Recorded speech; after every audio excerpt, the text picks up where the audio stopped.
5:15 in the morning, the Strait of Hormuz, 5 miles south of Larak Island. Two United States Navy landing craft, Utility 1664 and 1665, were the primary targets of an unprovoked Iranian coastal artillery strike. The two vessels were part of a scheduled transit toward the western shores of the United Arab Emirates, carrying elements of the 24th Marine Expeditionary Unit.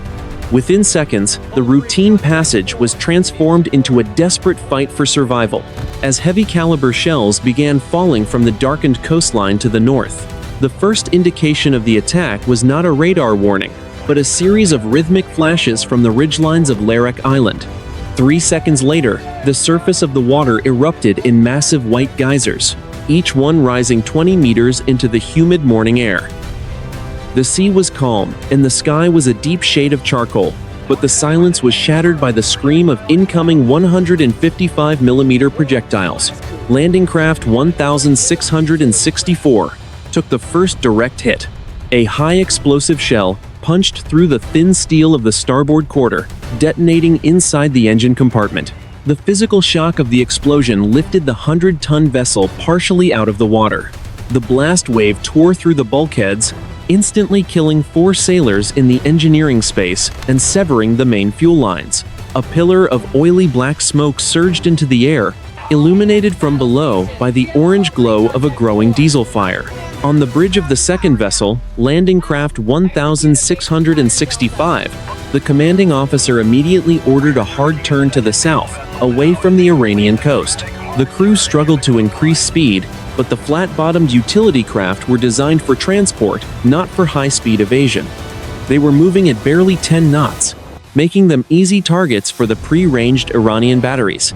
The Iranian forces used mobile coastal artillery pieces, likely hidden within reinforced concrete bunkers or dragon's teeth fortifications along the island's southern cliffs.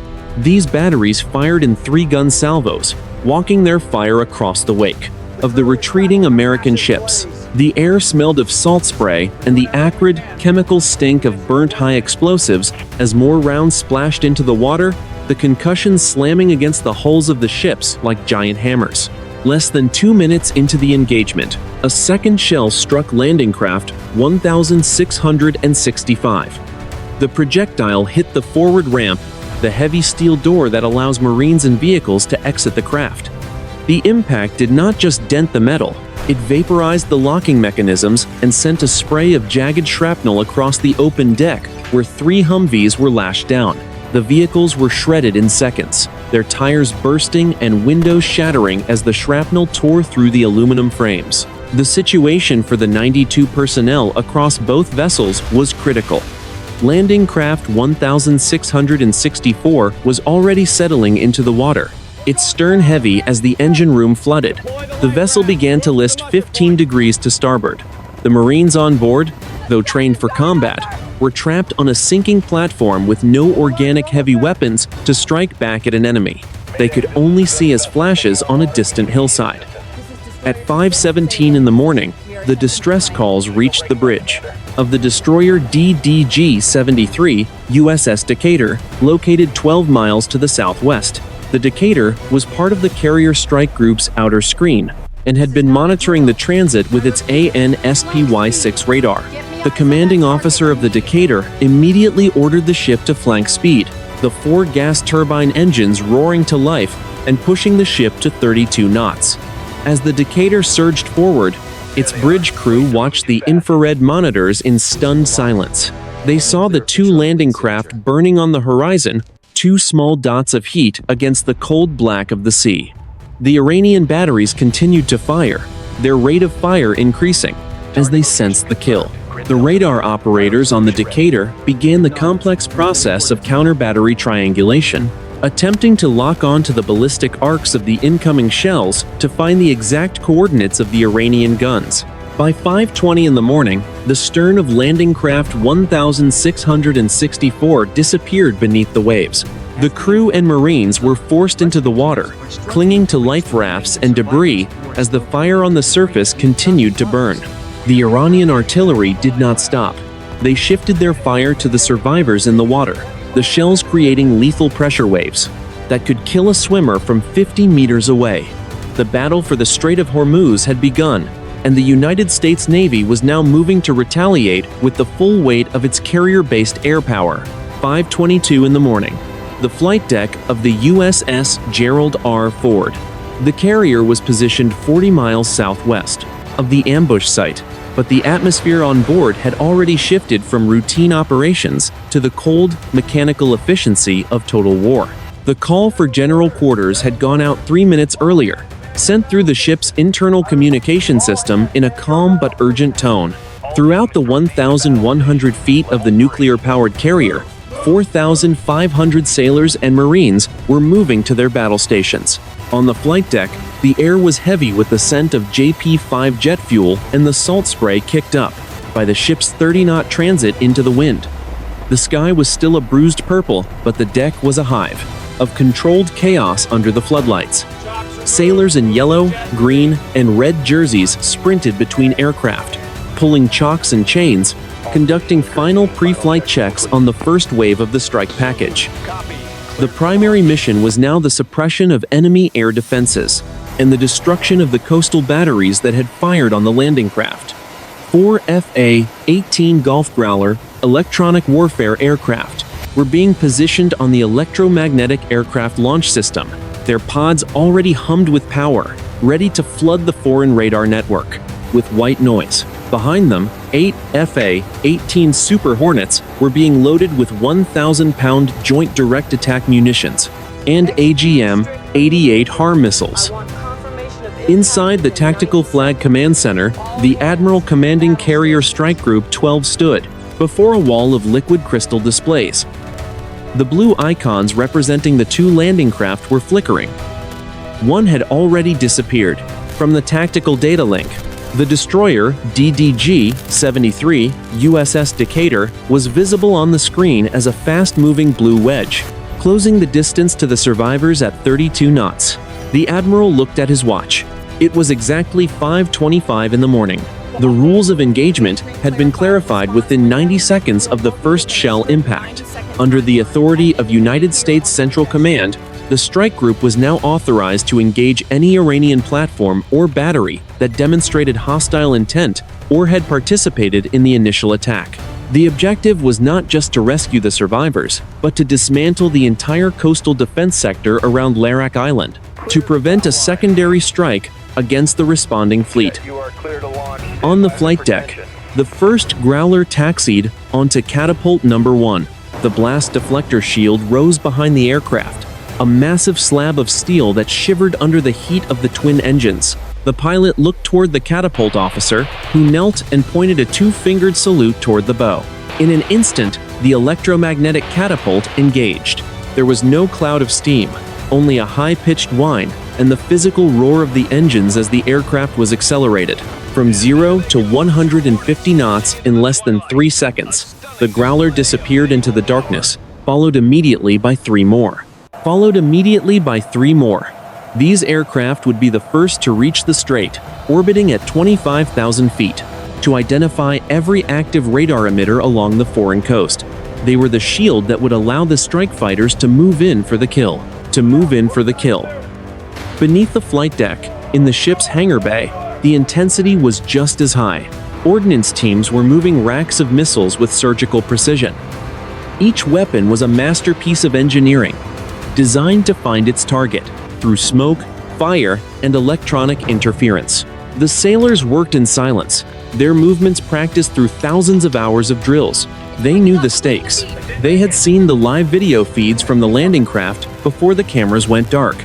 By 5:34 in the morning, the first wave of 8 Super Hornets was airborne and forming up in the pre-dawn light. They climbed to 30,000 feet, their afterburners appearing as tiny white diamonds against the stars. The pilots checked their weapon systems, flipping the master arm switches to the on position. Each pilot could see the burning wreckage of landing craft, 1,664 on their infrared targeting pods from 30 miles away. The carrier strike group was no longer a deterrent, it was an active hammer. As the Ford continued its high-speed run, its escorting cruisers and destroyers shifted into a defensive screen, their AN/SPY-6 radars scanning the skies for any sign of an Iranian counterattack by cruise missiles or swarming fast boats. Every sailor on every ship in the group felt the vibration of the engines through the soles of their boots. It was the sound of $12 billion of sovereign American power moving to exact a price for the lives lost. In the opening minutes of the conflict, the coordination was absolute. In the air, on the surface, and in the digital realm. Of the tactical data links, the United States Navy was weaving a net around Larak Island. The Iranian batteries had fired the first shot, but the American response would be the final word. The first strike fighters were now only 4 minutes from their release points, their sensors locked onto the heat signatures of the mobile artillery pieces that were still firing into the water, where American sailors were fighting to stay afloat. 5:40 in the morning. The airspace over the central Strait of HORMUZ. High above the unfolding chaos, an E-2 Delta Advanced Hawkeye was orbiting at 30,000 feet, acting as the digital brain for the entire American response. The aircraft, with its massive rotating radar dome, was the primary sensor platform for Carrier Strike Group 12. Inside the pressurized cabin, 3 mission systems officers sat in a row, their faces illuminated by the blue and green glow of high-resolution workstations. The air in the small space was cool and smelled of ozone and recycled oxygen, a sharp contrast to the humid, salt-laden heat of the sea miles below. The Hawkeye's AN/APY-9 radar was operating in its most advanced scan mode, piercing through the electronic clutter of the Iranian coastline. Every 60 seconds, the rotating dome sent out a burst of energy that mapped the terrain of Larak Island with centimeter-level precision. On their screens, the operators watched as the software filtered out the natural movement of the waves and the static of the cliffs, highlighting the man-made anomalies. I have 3 active thermal signatures on the southern ridgeline of Larak, the lead radar officer announced over the secure voice circuit. Coordinates are 26 degrees 51 minutes north, 56 degrees 21 minutes east. These match the ballistic profiles of the earlier salvos. The identification of the enemy batteries was a complex puzzle. The Iranian military had spent years carving deep, reinforced bunkers into the limestone of the island. These batteries utilized mobile 155mm howitzers that would roll out of a dragon's tooth tunnel, fire 3 to 5 rounds, and then retreat back into the mountain before an American counterstrike could be launched. To destroy them, the United States Navy needed more than just a location. They needed a window of opportunity. 2 MQ-4 Delta Triton unmanned surveillance aircraft, launched earlier from Al Dhafra Air Base, were now arriving on station. These high-altitude drones provided a persistent, unblinking eye over the target area. Their multispectral targeting system zoomed in on the coordinates provided by the Hawkeye. The video feed, transmitted via satellite to the USS Gerald R. Ford, showed the jagged gray cliffs of Larak Island in stark infrared detail. In the carrier's intelligence center, analysts watched the grainy black and white feed. They saw the heat residue from the most recent Iranian salvos. The limestone around the tunnel mouths was still glowing white-hot on the infrared spectrum. The analysts identified 6 distinct launch points, spaced 400 meters apart along a narrow coastal shelf. Each position was protected by thick overhead cover, making them nearly immune to conventional high-altitude bombing. The targets are mobile, but their tracks are fixed, an intelligence officer reported to the admiral. They are using a rail-based deployment system. Once they fire, they have 90 seconds of exposure before they disappear back into the mountain. We have to hit them while they are on the rails. The tactical plan began to crystallize. The EA-18 Golf Growlers, already in the area, began to flood the Iranian air defense frequencies with powerful jamming signals. Their goal was to blind the HQ-9 surface-to-air missile batteries located further inland on the Iranian mainland. Without radar guidance, the Iranian missiles would be unable to lock onto the incoming strike fighters. The electronic noise was so intense that any Iranian radio communication within 50 miles was reduced to a wall of static. On the surface, the USS Decatur had closed to within 8 miles of the survivors. The ship's commander had ordered the crew to man the Mark 38 25mm chain guns, and the close-in weapon systems. The air around the destroyer was electric with tension. The bridge crew could see the smoke from the burning landing craft clearly now, a thick black column that blotted out the first light of the rising sun. The sea was littered with debris, white life rafts, floating orange life vests, and the iridescent sheen of spilled diesel fuel. The Hawkeye continued to orbit, its crew managing the flow of data like conductors of a lethal orchestra. They were now tracking 18 separate Iranian fast attack boats departing from the port of Bandar Abbas, 30 miles to the north. These vessels were moving at 45 knots, attempting to intercept the USS Decatur before it could complete the rescue. The tactical data link on every American ship and aircraft flashed. With the new threats, each boat assigned a priority number and a target designation. The battlefield was fully mapped. The United States forces knew where the guns were, where the fast boats were, and where the air defense batteries were hiding. The intelligence gathering phase was over. At 5:48 in the morning, the Hawkeye commander authorized the handoff of targeting data to the 8 FA-18 Super Hornets circling 10 miles away. The digital coordinates were pushed directly into the mission computers of the strike fighters. Each pilot saw a small red diamond appear on their head-up display, marking the exact spot on the Larak cliffs where the Iranian guns would next appear. The sun finally broke the horizon, casting a long, golden light across the Strait of HORMUZ. It revealed a scene of devastation, the charred remains of landing craft 1,665 still floating, and dozens of American sailors in the water, their faces turned toward the sound of the approaching jets. The environment was beautiful, but the silence of the morning was about to be obliterated by the weight of 2,000-pound bombs. 5:51 in the morning. The electronic spectrum over the Strait of HORMUZ. While the kinetic battle was being fought with shells and missiles, a silent and invisible war was being waged by the 4 EA-18 Gulf Growlers of Electronic Attack Squadron 135. The aircraft were orbiting at 28,000 feet, their wingtips carrying the high-band jamming pods that were now radiating millions of watts of focused radio frequency energy. To any Iranian radar operator on the coast, the world had suddenly turned into a blinding wall of white noise. The cockpit of the lead Growler, callsign Raven 1, was a cockpit of intense concentration. The electronic warfare officer in the rear seat watched his tactical displays as they identified a flurry of spikes, the digital signatures of Iranian radar systems attempting to find a lock.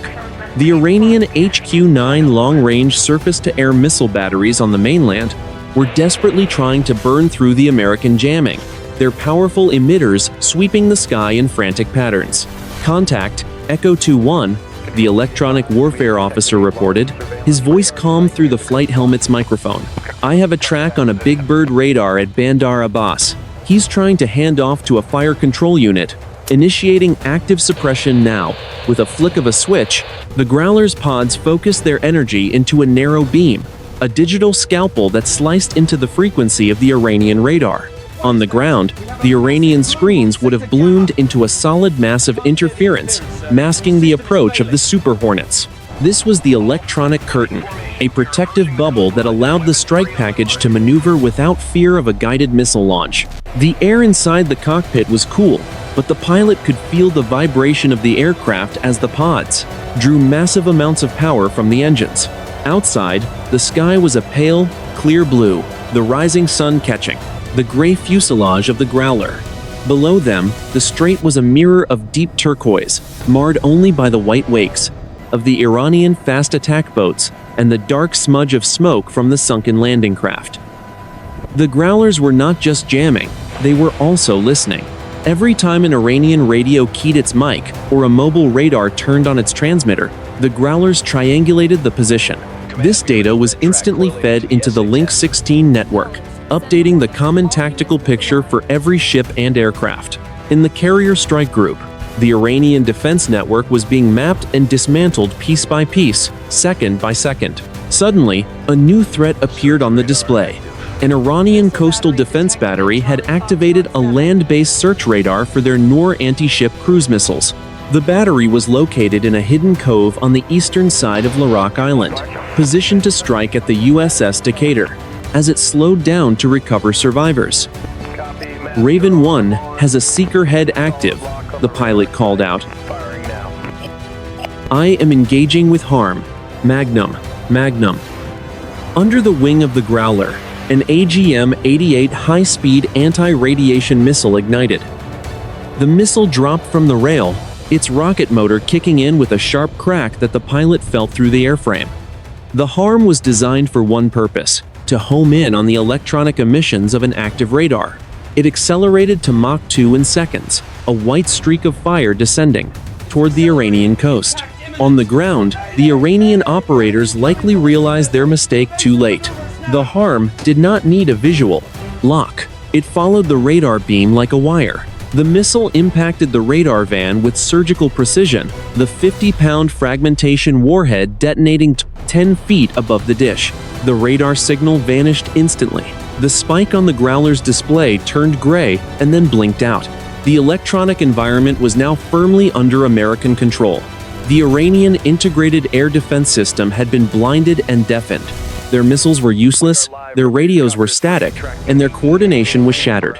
The Growlers remained on station, their pods continuing to pulse, with lethal energy, maintaining the sanctuary for the next phase of the operation. By 5:58 in the morning, the 8 Super Hornets had reached their final attack points. They were now descending from 30,000 feet, their noses pointed toward the southern ridgeline of Larak Island. The electronic curtain had held. The path was clear. The first wave of the counterstrike was seconds away from release. 6 o'clock in the morning. The southern ridgeline of Larak Island. The 8 FA-18 Super Hornets of Strike Fighter Squadron 31 were now 4 miles out, screaming toward their targets at 500 knots. The pilots could see the limestone cliffs clearly through their visors, the gray rock scarred by the dark openings of the Iranian artillery tunnels. Inside the cockpits, the master arm switches were on. The head-up displays were saturated with digital targeting symbols, each one locked onto the precise GPS coordinates of the mobile rail systems. The Iranian batteries, unaware they were being watched by the silent eyes of the Triton drones, rolled 2 of their 155mm guns out onto the concrete aprons. The steel barrels began to elevate, seeking a final solution on the American survivors in the water. The trigger was squeezed. From the lead Super Hornet, 2 1,000-pound joint direct attack munitions detached from the wing pylons. The bombs fell for a fraction of a second before their GPS-guided fins snapped into position, gripping the air and steering the massive steel cylinders toward the cliff face. The pilot felt the aircraft lurch upward as the weight dropped, the twin engines roaring as he pulled into a high G brake to the west.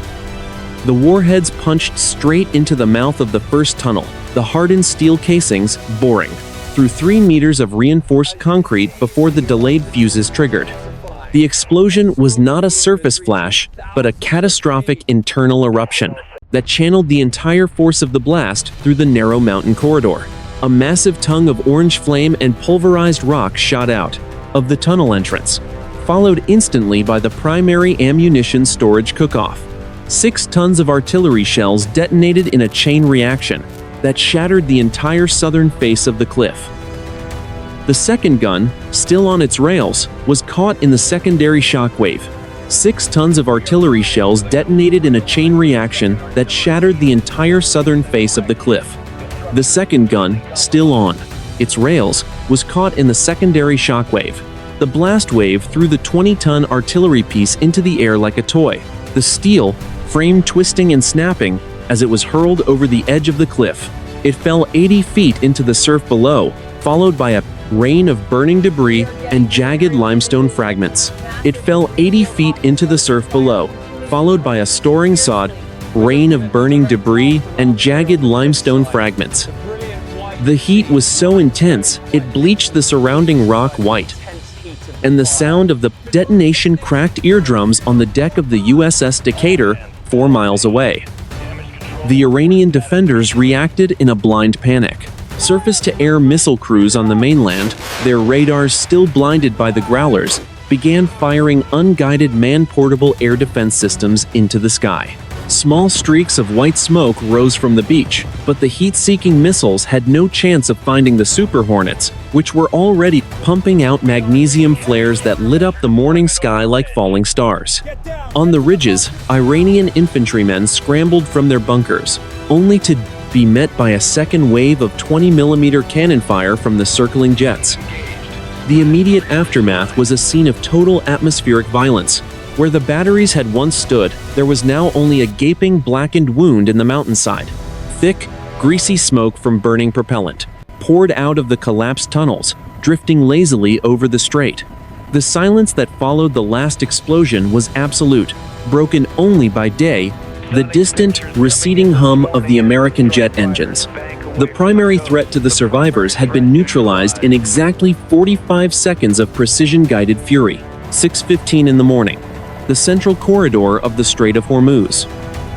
The USS Decatur, a destroyer of the DDG-51 Arleigh Burke class, was now slicing through the water at 30 knots, its bow cutting a deep white furrow through the turquoise sea. The ship was no longer just a spectator. It was the primary rescue platform and the tactical anchor for the remaining surface forces. On the bridge, the commanding officer watched the horizon through high-powered binoculars. The smoke from the Iranian batteries was still rising, in thick black plumes, but his focus was on the water directly ahead. All ahead 2/3, the commander ordered. Prepare the Mark 45 5-inch gun for surface engagement. We need to clear a path for the recovery teams. The ship's primary weapon, the 5-inch 62 caliber gun on the forward deck, began its automated slewing process. The long steel barrel rose and tracked to the north, its sensors slaved to the ship's AN/SPY-6 radar. The gun was capable of firing 20 rounds per minute, with extreme precision.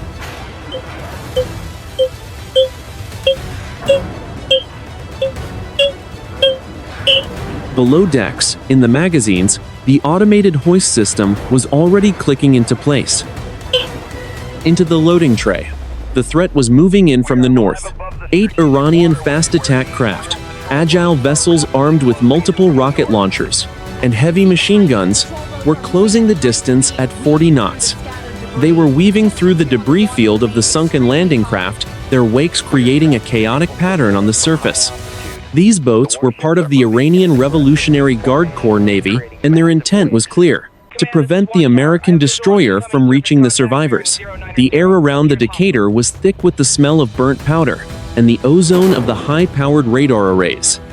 The ship's 5-inch gun barked, a sharp, chest-compressing crack that sent a shockwave across the bridge wing. A moment later, a pillar of water erupted 500 meters ahead of the lead Iranian boat. It was a ranging shot, a warning that the no-go zone was being enforced with steel. Battery, target lead boat. Fire for effect, the gunnery officer called out. The gun fired again, 3 times in rapid succession. The projectiles, traveling at over 800 meters per second, impacted the water directly in the path of the lead vessel. The force of the underwater detonations was enough to lift the light fiberglass hull of the fast boat out of the water, shattering its engines, and sending the crew into the surf. The remaining boats immediately broke formation, zigzagging to avoid the incoming fire. But the Decatur's fire control system was relentless, calculating the lead for each target with mathematical certainty. As the big gun kept the surface threats at bay, the Decatur slowed to 5 knots as it entered the primary debris field. The crew on the deck began deploying scrambling nets and lowering the rigid hull inflatable boats. The water was littered with the remnants of the 24th Marine Expeditionary Unit's gear, floating backpacks, seat cushions, and the iridescent sheen of oil. The environment was a harrowing mix of sensory extremes. The sun was now high enough to catch the spray from the whitecaps, but the heat of the morning was punctuated by the cold, metallic splashes of the recovery operation. Sailors in work vests leaned over the side, shouting to the Marines in the water, their voices barely audible over the hum of the ship's cooling fans and the distant, low rumble of the Super Hornets orbiting overhead. The Decatur was now the center of a steel rain umbrella. While its main gun held off the fast boats, Its 25mm chain guns and 12.7mm machine guns were manned and ready to engage any target that closed within 2,000 meters. The destroyer had created a sanctuary of fire, a temporary zone of safety in one of the most dangerous stretches of water on the planet. By 6:25 in the morning, the first group of 14 survivors had been pulled onto the Decatur's flight deck. They were soaked, many were bleeding from shrapnel wounds, but they were alive. The ship's medical teams moved among them with practiced speed, triaging the injured while the bridge crew continued to monitor the skies and the sea. The Iranian fast boats had retreated for now, but the battle for the strait was far from over. 6:35 in the morning. The flight deck and primary triage station of the USS Decatur. The recovery of 92 sailors and Marines from the water was a race against time, blood loss, and the ever-present threat of secondary strikes. The air on the Decatur's deck was a thick, humid cocktail of salt spray, jet exhaust from the circling helicopters, and the metallic tang of fresh blood. Two MH-60 Sierra helicopters from the carrier's rescue squadron were hovering 50 feet off the port beam, their hoist cables snaking down into the swells where the last of the survivors from landing craft 1664 clung to a single, battered life raft. The medevac operation was conducted with the desperate urgency of a combat hospital. As each survivor was hauled over the side or winched onto the deck, they were met by a corpsman sprint. These Navy medics, their green vests stained with seawater and red life-saving fluids, worked in pairs. They applied the combat gauze to shrapnel wounds and tightened black plastic tourniquets on limbs shredded by the initial artillery blasts. "I need 2 more litters on the port side," a chief petty officer screamed over the roar of the helicopter rotors. "This one's got internal bleeding. Move, move, move." The environment was a sensory overload of mechanical noise and human agony. The ship's flight deck shuddered as the helicopters transitioned from a hover to a low-altitude orbit, their side-mounted M240 machine guns scanning the water for any Iranian divers or mines. Below the flight deck, in the ship's mess decks, now converted into an overflow casualty ward. The heat was stifling. The cooling system struggled to keep up with the influx of bodies and the metabolic heat of 90 people in various states of shock.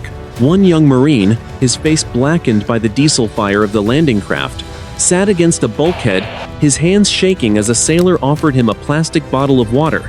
He stared at the horizon where his ship had been just 2 hours ago. There was nothing left but a thin oil slick and a few pieces of floating charred timber. The psychological weight of the ambush was setting in. The realization that the routine transit had become a graveyard for his squad. The rescue was complicated by the tactical situation. The Iranian fast boats, though repelled by the 5-inch gun, were still lurking 6 miles to the north, just beyond the horizon. They were waiting for the Decatur to become stationary or distracted by the rescue efforts. To counter this, the destroyer kept moving. In a slow, protective circle around the debris field, its sensors constantly sweeping for the telltale wake of an incoming torpedo or the radar signature of a sea-skimming missile. The logistics of the medevac were staggering. The USS Gerald R. Ford had dispatched 3 more helicopters configured for mass casualty evacuation.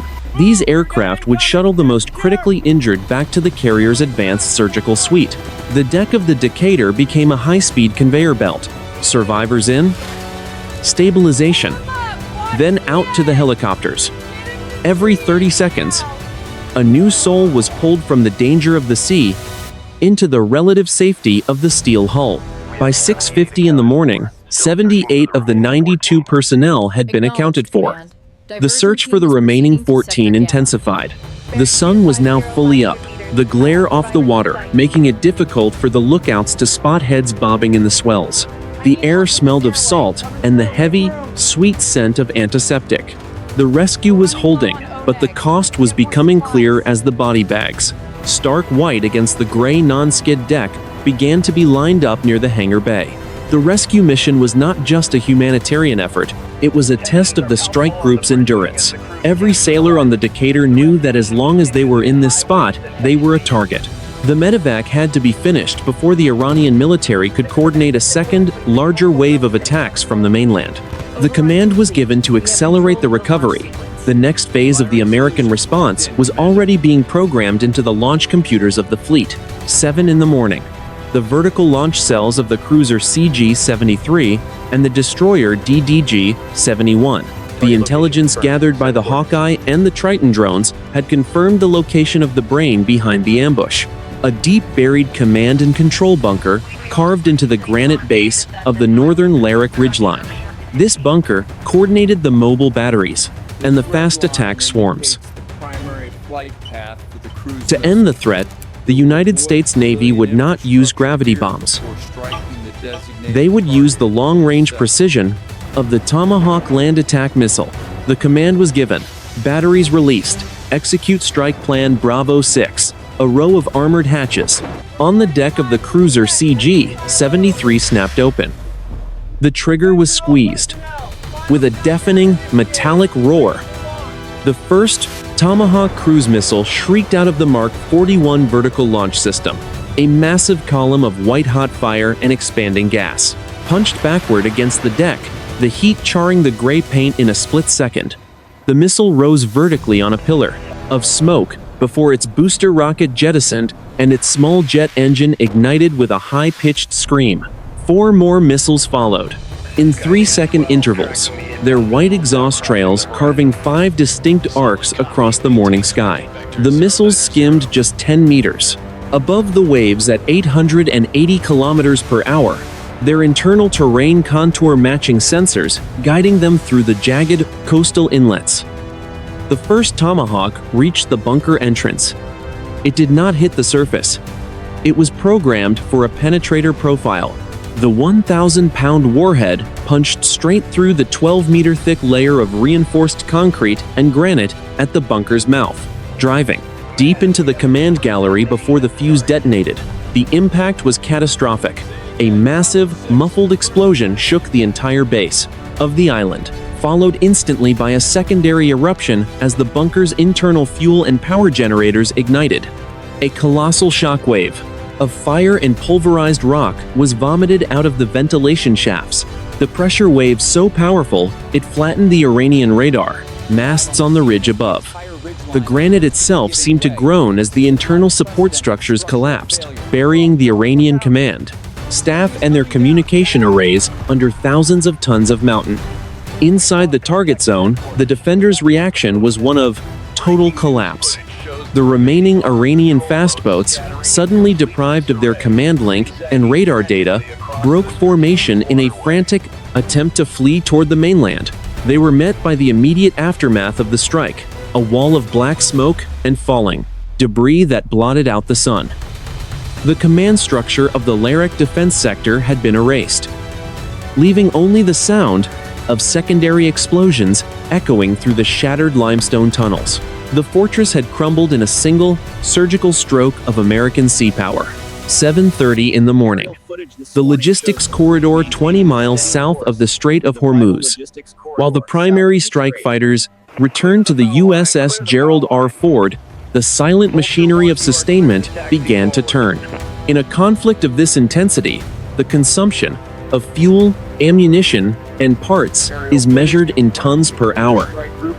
The carrier strike group could not afford to leave its station, and it certainly could not afford to run dry.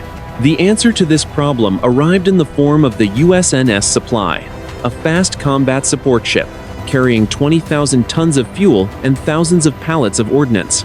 The logistics of war are a feat of precision engineering, conducted in a moving environment. The USS Gerald R. Ford and the USNS Supply began an underway replenishment, a maneuver that required both 50,000-ton vessels to maintain a steady speed of 15 knots while separated by only 50 meters of open water. The sea was running with a 2-meter swell, causing the massive hulls to roll in a slow, rhythmic dance. The air between the ships was a high-pressure tunnel of wind, smelling of diesel exhaust and the iron tang of the heavy sea. Line is over. A sailor on the Ford's deck, called out as a pneumatic gun, fired a messenger line across the gap. Within minutes, Heavy fuel hoses, thick as a human torso, were winched across the void. These lines were the lifeblood of the fleet, pumping thousands of gallons of JP-5 jet fuel and marine diesel into the carrier's tanks. Simultaneously, high-speed cargo slings were shuttled across steel cables, carrying crates of AIM-120 missiles and spare parts for the Super Hornet engines. One miscalculation by the helmsman on either ship would result in a collision that could cripple the strike group. But the crews worked with the calm confidence of professionals. On the deck of the USS Decatur, the logistics were of a different nature: emergency repair and medevac. The ship's boatswain's mates were working to repair the damage to the rigid hull inflatable boats used in the rescue. Shrapnel from the Iranian artillery had punctured the rubber sponsons of one craft, and the crew was applying rapid-set adhesive patches while the engine was being stripped and cleaned of salt and sand. The most critical, logistical task was the replenishment of the Mark 41 vertical launch system on the escorting destroyers. While the ships could not fully reload their large missiles at sea, they had to reorganize their remaining inventory to ensure the most capable weapons were in the ready-to-fire cells. Sailors worked in the cramped, humid spaces below the main deck, their uniforms soaked in sweat as they verified the digital status of every remaining Tomahawk and Sea Sparrow missile. The environment of the logistics phase was one of industrial intensity. The sound of the wind whistling through the refueling rigs joined the constant thrum of the pumps and the shouting of deck crews. The sun was now beating down with the full force of the Persian Gulf morning, pushing temperatures on the steel decks to over 40 degrees. Every sailor wore a heavy life vest and a helmet, adding to the physical exhaustion of the 12-hour shift. Food and water were also moved. Thousands of cases of bottled water and fresh rations were transferred to the Decatur to support the nearly 100 additional personnel now on board. The ship's galley, designed to feed a crew of 300, was now operating 24 hours a day to provide hot meals to the traumatized survivors of the landing craft. This was the unglamorous, essential side of combat: the movement of calories, water, and fuel that kept the steel machines moving. By 8:15 in the morning, the USNS Supply had completed its primary transfer to the carrier. The fuel lines were disconnected and winched back, the heavy hoses disappearing into the side of the support ship with a series of metallic clanks. The carrier turned back toward the wind, its flight deck clear and its tanks full, ready for the next 24 hours of operations. The logistics chain had held. The fleet was replenished, repaired, and rearmed, maintaining the pressure on the Iranian coast without ever having to break contact. 8:45 in the morning, 10 miles north of the rescue site, moving toward the Iranian mainland. The collapse of the Central Command bunker on Larak Island had left the Iranian naval forces in a state of fractured aggression. Without a central authority to coordinate their movements, individual commanders of the Iranian Revolutionary Guard Corps Navy fast attack craft began to act on their own initiative. Their objective was no longer strategic. It was a desperate, asymmetric attempt to inflict a parting blow on the American surface fleet. The ANSPY-6 radar on the USS Decatur picked up the signature of 3 Bagamar fast attack boats emerging from the thermal clutter of the coastal shallows. These vessels were small, constructed of reinforced fiberglass, and capable of speeds exceeding 45 knots. They were low-profile targets, difficult to track in the morning glare and the white-capped swells of the strait. Each boat was armed with a 12-barrel, 107mm rocket launcher and multiple heavy machine guns. Surface contact. Bearing 010. Range 8,000 yards. The Tactical Action Officer reported in the Decatur's Combat Information Center. Contacts are in an intercept profile. Speed, 42 knots. The Decatur, still laden with survivors and operating with a reduced maneuverability envelope, could not simply run. The commanding officer ordered the ship to turn its bow toward the threat, presenting the smallest possible target, while bringing the full weight of its forward weaponry to bear. The environment was tense. The interior of the ship was cool and dim, but the bridge and upper decks were baking in the intense Gulf sun. The air was filled with the high-pitched whine of the ship's electronic warfare suites as they attempted to jam the short-range radios of the approaching boats. The Iranian boats moved in a swarm formation, splitting apart to attack from 3 different angles. This was a classic harassment tactic designed to overwhelm the target's defensive focus. As they closed to 5,000 yards, the lead boat opened fire. A volley of unguided rockets streaked across the water, their white smoke trails zigzagging erratically. Most fell short, erupting in harmless geysers of salt water, but the intent was clear. "Engage with Mark 38, the commander ordered. On the port and starboard bridges, the 25mm chain guns began to bark. These stabilized, remote-controlled weapons fired $200 rounds per minute of high-explosive incendiary ammunition. The tracers appeared as a stream of red fire reaching out across the turquoise water. The first burst caught the lead Iranian boat just as it crested a wave. The shells punched through the unarmored hull, detonating the fuel tanks and the remaining rocket ammunition. The boat disappeared in a massive fireball that rose 30 feet into the air, leaving nothing but a blackened slick of oil and burning fiberglass. The remaining 2 boats did not retreat. They accelerated, weaving through the debris of their sister craft. On the Decatur, the close-in weapon system, the Mark 15 Phalanx, shifted into auto-surface mode. The radar-guided 20mm Gatling gun slewed with a mechanical growl, its sensors locking onto the nearest hull. When the boat reached 2,000 yards, the Phalanx opened fire. The sound was a continuous, bone-shaking buzz, like a giant saw, cutting through steel. A wall of tungsten penetrators shredded the second boat in 3 seconds, the hull literally disintegrating under the weight of the fire. The third boat, seeing the total destruction of its companions, finally turned hard to port, attempting to flee back toward the Iranian territorial waters. The Decatur's commander chose not to pursue. The engagement had lasted less than 4 minutes. The air smelled of burnt cordite and the sharp, chemical stench of the fiberglass fire drifting downwind. The surface contact had been neutralized with clinical efficiency. On the Decatur's deck, the Marines and sailors who had been rescued just an hour earlier watched the horizon in silence. They had seen the lethality of the American response firsthand. The Iranian attempt to harass the rescue had failed, proving that even without their central command, their asymmetric tactics were no match for the integrated defense of a modern American destroyer. The path to the south was now clear, and the task of clearing the strait could move into its final phase. 9:15 in the morning. The central axis of the Strait of HORMUZ. The immediate fires of the morning had been dampened, but the strait remained a highly contested environment. The final phase of the American operation was a comprehensive sweep of the sector, a process known as clearing the strait. The objective was to ensure that no hidden threats, specifically sea mines or submerged midget submarines, remained in the path of the departing United States fleet and the waiting commercial tankers. A pair of MH-60 Sierra helicopters, equipped with the airborne laser mine detection system, flew low over the water.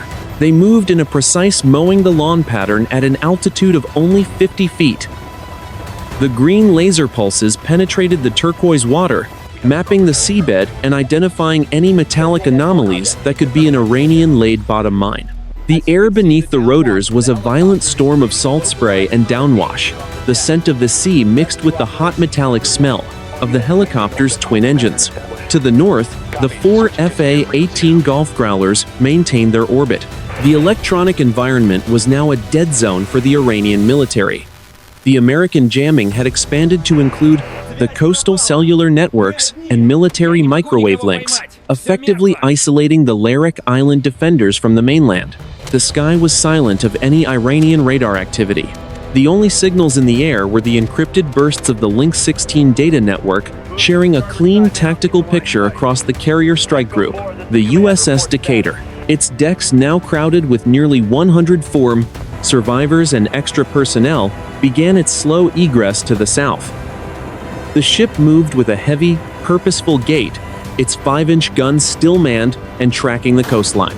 Every 10 minutes, the ship's sonar technicians conducted a ping, of the surrounding water, listening for the distinctive mechanical signature of a North Korean-designed Goddard-class midget submarine. These small, quiet vessels were the last remaining wildcard in the Iranian arsenal.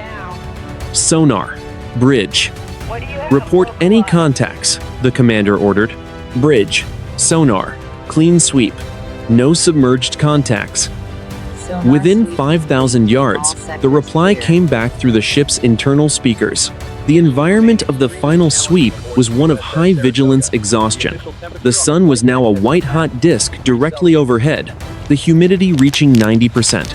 Sailors on the upper decks of every ship were rotating every 30 minutes to prevent heat stroke, their faces caked with dried salt and their eyes red from the glare of the water. Despite the physical toll, the discipline remained absolute. They knew that the tail end of an engagement was often when the most successful ambushes occurred. Two more United States destroyers, the DDG-81 and the DDG-95, arrived from the south to take up station. In the center of the shipping lane, they acted as a steel corridor, their radars creating a continuous overlapping field of view that stretched from the Arabian Peninsula to the Iranian coast. This presence was a signal to the world that the strait was once again under international control. The commercial tankers, which had been hove to since the first artillery shells fell, began to weigh anchor and resume their transits, moving cautiously past the blackened wreckage of the landing craft. The final sweep confirmed what the admiral had expected. The Iranian coastal defense sector had been completely decapitated. There were no further attempts to launch missiles, no new fast boat sorties, and no signs of underwater activity. The coordinated weight of the carrier's air wing and the destroyer's guns had achieved total local superiority. The debris field of the landing craft was marked with floating yellow beacons, a somber reminder of where the conflict had begun. By 10:30 in the morning, the admiral on the USS Gerald R. Ford received the final all-clear from the mine-clearing helicopters. The Strait of Hormuz was officially open. The USS Decatur was now 10 miles clear of the primary danger zone, heading for the deep water of the Gulf of Oman, where the critically injured could be safely airlifted to the Naval Hospital in Djibouti. The primary mission of the carrier strike group shifted from active combat to monitored stability, ensuring that the peace, bought with American steel and blood, would hold. 11 in the morning. The flag bridge of the USS Gerald R. Ford. The intense kinetic energy of the morning had faded into the methodical, somber process of damage assessment and casualty notification. The Strait of Hormuz, though still a flashpoint of geopolitical tension, had returned to a state of forced equilibrium. The carrier strike group maintained its position in the Gulf of Oman, its radar arrays still painting the horizon, but the frantic pace of the launch cycles had slowed to a steady combat air patrol. The after-action report, compiled by the strike group's intelligence staff and transmitted to United States Central Command, provided a clinical look at the morning's engagement. The cost to the United States Navy was heavy but localized.